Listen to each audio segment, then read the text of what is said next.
And good afternoon, everybody. I'm Michael Filigera. I am with logicalsignals.com and also tradershelpingtraders.com. And this is the Elliott Wave update for the NASDAQ 100 for Thursday, May 27th, 2021. Again, not much to be adding to current analysis.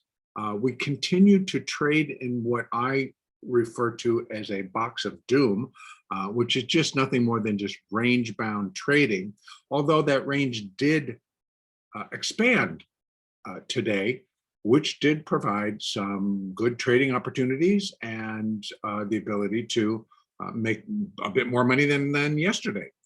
And that was good. So trading was good today, but in terms of the market actually making a decision as to what's up next, I think that still remains in the air.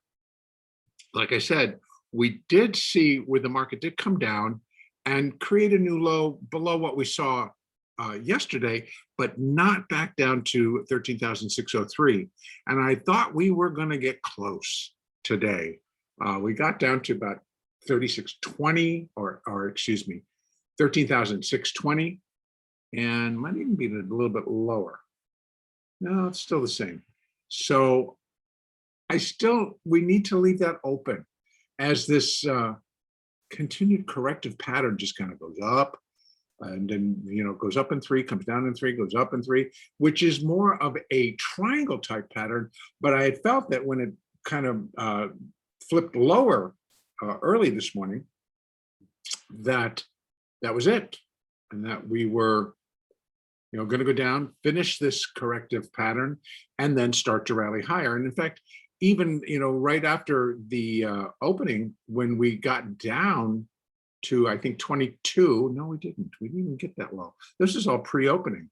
But I thought that we would go down and finish it, and it reversed, and we ended up running back up and getting up closer to that 13,738 area, which I'm looking for. It needs to break above.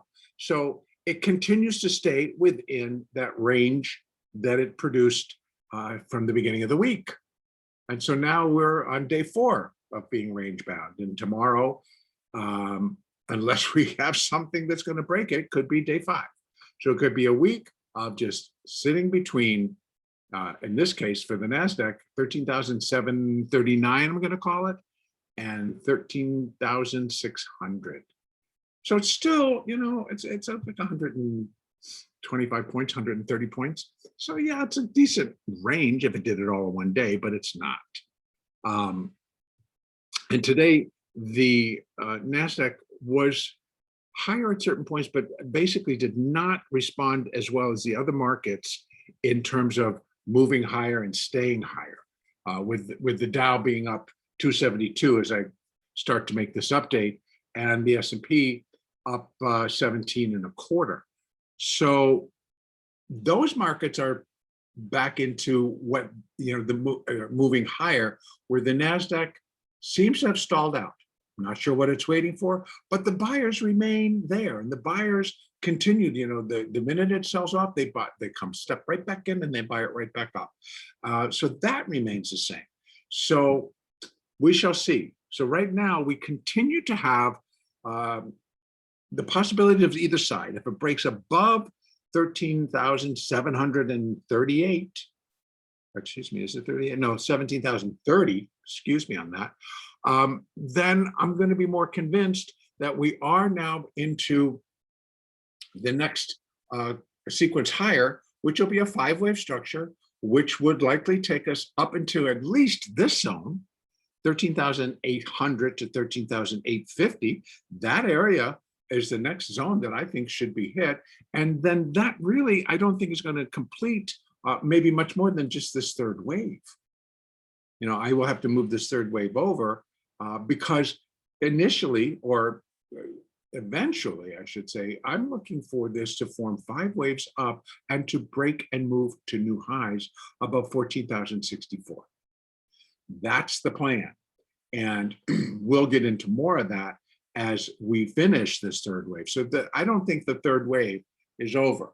And that continues to be my measurement so that I can see. So often third waves will be 1.618, or even 200% of wave 1. So that's what this measurement is. It's 1.618 times the length of the first wave. And that would be the third wave. So that's what I'm thinking. And that's where I think that this is going to go. Then we'll get, so I'll move this over, but then we'll get that fourth wave.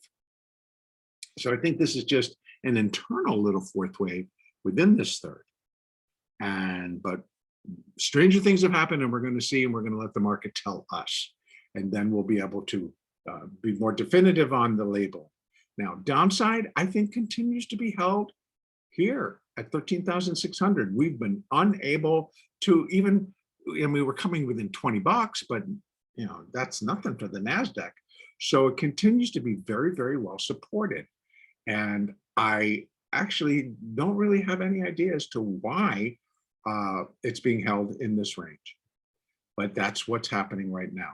So 13,600 should provide support. It may dip just below it, and that would be fine, because this low at 13,607 is the one that it needs to just break below, put in that new low, and then zip. But it could technically move itself down and get closer to the 200-day moving average, and that's on the hourly chart. The 200-day moving average at 13,533.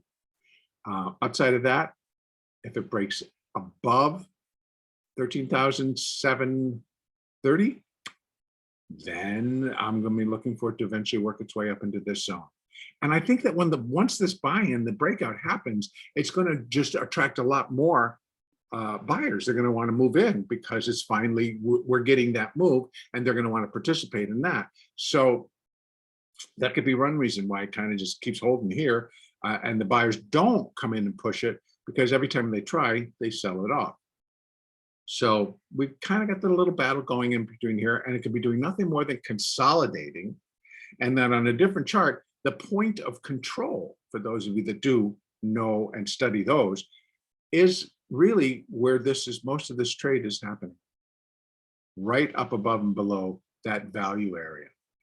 So as long as it sits in the range, we're going to continue to trade what's in front of us. We're going to continue to use our moving averages, because on the nearer term, in terms of 1 minute, 2 minute, and 5 minute, those moving averages continue to provide entry and exit levels and guide trading during the day. And that's where I'm going to leave it. And I'm hoping everybody has a great trading day tomorrow. The markets are closed on Monday, but the next update will likely, I'll still put one on Sunday, which will then cover us actually for Tuesday. So I haven't really made my decision yet, because there will be a Globex session that will begin on Monday afternoon. And so I may just wait and put the update on Monday, which will take us through next week. And I wish everybody a very, very safe and a fun Memorial Day weekend. And we'll speak at you next week.